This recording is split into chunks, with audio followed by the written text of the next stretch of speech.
All right, it is great to be back with you guys. Thank you guys for having me back. This whole series, it's been great to see you guys respond to this idea of saying more. And today we're continuing by talking about yielding responses. And when I think of yielding, I think of driving. How many of you guys are really looking forward to getting your driver's license one day?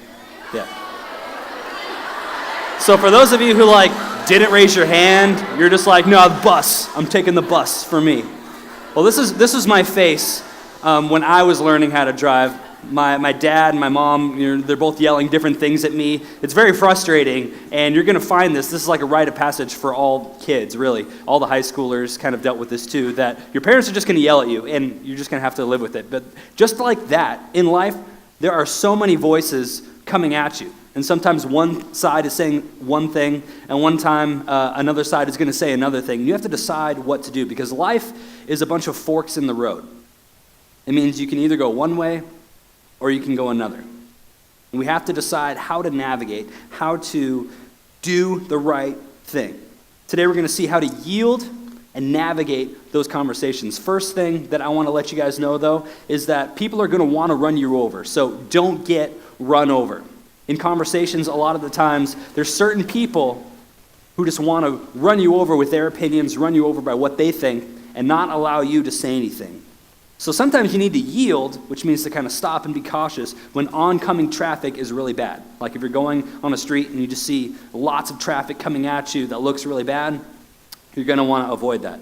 Just like negative traffic, negative voices can actually control your life. So don't fall into the trap of letting negative voices just constantly control you.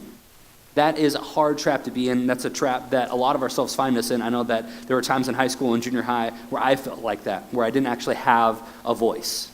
So don't let yourself just be constantly burdened by negativity. Because I think we all respond better to positivity, am I right? A lot of the times, like if your teacher or your parents yell at you for doing something wrong, it doesn't really feel very good, right? But a lot of the times when you do something right, and they give you some positive reinforcement, feels a little bit better. And sometimes we learn better that way. PetSmart understands this idea. This is my dog, Radley. He's a Labradoodle, and he passed all 3 levels of training at PetSmart, so he's like an expert dog when he wants to be. Like you take him into PetSmart or into public places, he acts perfectly. At home, he's something else. He's kind of different. But we learn through positive reinforcement that that's actually how he grows. Like PetSmart, they don't let you yell at your dog as much as you want to yell at your dog.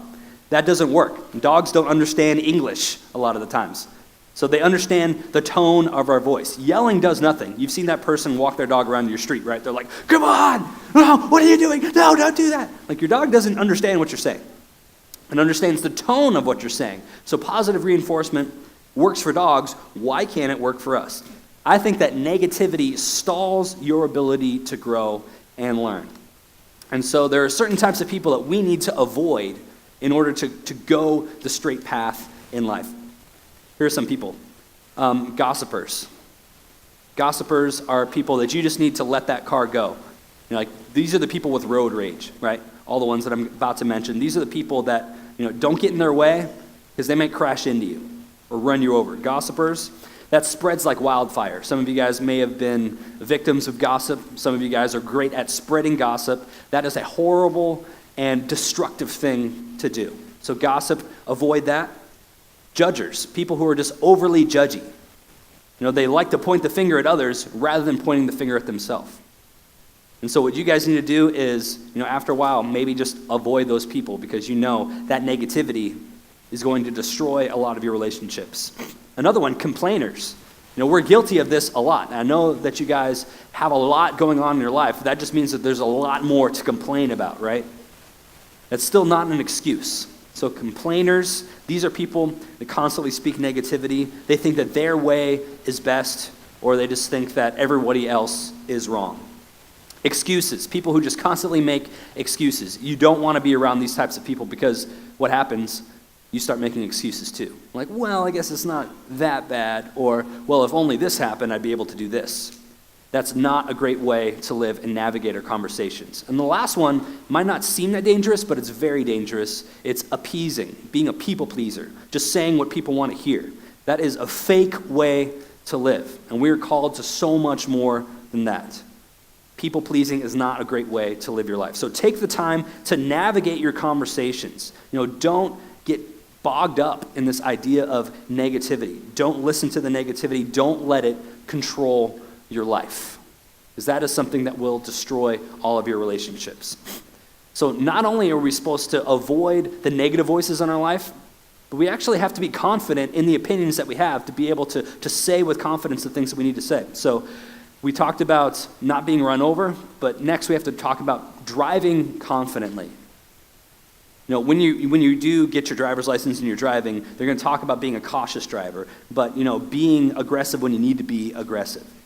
Taking your turn, making sure that you are making the smart decision. So in conversations, when it's your turn to say something, say so with certainty and with confidence. Know the rules of a conversation, how to treat another person, and do it. Don't be afraid to do it.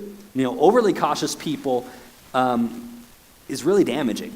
And I'll show you why. This time last year, my wife was pregnant with our daughter, and she was stopped on a freeway because somebody else had stopped in front of her. The reason why she stopped is because she crashed into that person. The reason that person stopped is because there was something laying on the freeway. And so instead of avoiding it or running through it, which is what you're supposed to do, they illegally stopped on the freeway, and she didn't see it in time. She rear-ended that person, ended up going to the hospital. Fortunately, baby was fine, she was fine and everything. But the problem is that person was overly cautious, and they didn't know what to do. So in the same way in life, when we don't know what to do, we're not only hurting other people, but we're hurting ourselves too.